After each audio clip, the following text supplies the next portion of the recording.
Pos pembatasan di kawasan Bulungan dan Jalan Gunawarman dan Suryo di Jakarta Selatan terpantau sepi pada hari pertama pembatasan pada Senin malam. Kafe, restoran, dan mal diharuskan tutup pukul 9 malam hingga 4 pagi. Total ada 10 titik yang disekat karena dinilai rawan kerumunan. Di kawasan Kemang, Jakarta Selatan, hanya pengendara tertentu saja yang dapat melintas. Di antaranya warga Kemang, penghuni hotel, patroli kepolisian, ojek online, dan pengguna jalan dengan kategori tujuan mendesak. 10 lokasi yang kita laksanakan mobilitas pada pembatasan mobilitas pada malam hari ini adalah 10 kawasan yang selama ini ditenggarai sering terjadi pelanggaran protokol kesehatan berupa kerumunan dan sebagainya. Nah, mudah-mudahan dengan pembatasan mobilitas yang kita lakukan, maka kawasan-kawasan tersebut bisa lebih tertib dan bisa lebih patuh pada protokol kesehatan. Di Jalan Asia Afrika, kendaraan yang melintas dialihkan dari lapangan tembak menuju Jalan Jenderal Sudirman atau Senayan, termasuk dari arah sebaliknya, Blok M menuju lapangan tembak. Oh, benar sih bagus juga sih masalah pengalian arus, ya kan. Masalahnya kan ini kan demi kebaikan kita semua, ya kan. Terus kalau kayak begini caranya kan ya gimana lagi ya, kita ngikutin pemerintah juga sih. Iya, ya. Kalau nggak begini kita juga nggak masih kena terus.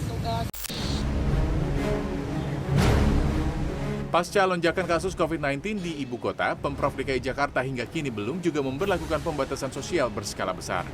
Kebijakan terkait PSBB ketat di Jakarta menunggu instruksi Menteri Dalam Negeri Tito Karnavian. Seperti diketahui, Provinsi DKI Jakarta mencatatkan penambahan kasus konfirmasi positif COVID-19 sebanyak lebih dari 5.000 orang pada Senin kemarin. Kita menunggu instruksi Mendagri, ya. Kan dari Menko sudah keluar. Panggil dari Kemendagri sebagai rujukan dan landasan. Berarti sekarang pemerintah daerah sudah punya kewenangan buat melakukan pembatasan ya, Pak? Semua ikut dari pusat, Pak ya? Kenapa? Sekarang pemerintah daerah sudah tidak punya wewenang untuk melakukan pembatasan, semuanya ikutin dari pusat gitu, Pak ya? Sekarang itu kan ada PPKM yang diatur pemerintah pusat, dimaksudkan agar koordinasi, sinkronisasi, harmonisasi, kerjasama yang baik antara seluruh daerah, terutama se-Jawa Bali.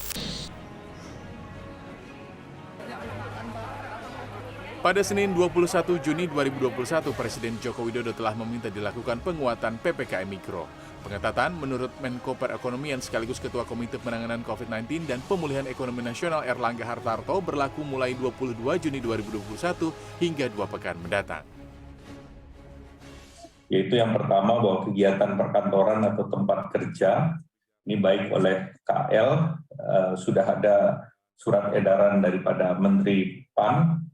Demikian pula untuk pengaturan BUMN dan BUMD, ini di zona merah, ini work from home-nya 75%. Jadi pekerja di rumah 75%, sedangkan di zona non-merah itu 50-50. Dengan penerapan prokes yang ketat, pengaturan waktu kerja secara bergiliran. Sektor yang diatur ketat mulai dari kegiatan perkantoran, belajar mengajar, sektor esensial, restoran, pusat perbelanjaan hingga tempat ibadah. Kegiatan perkantoran di kementerian lembaga diatur oleh Kemenpan RB, sedangkan BUMN dan BUMD memberlakukan work from home 75% untuk zona merah dan 50% di wilayah zona non-merah dengan protokol kesehatan ketat. Tim Liputan, CNN Indonesia.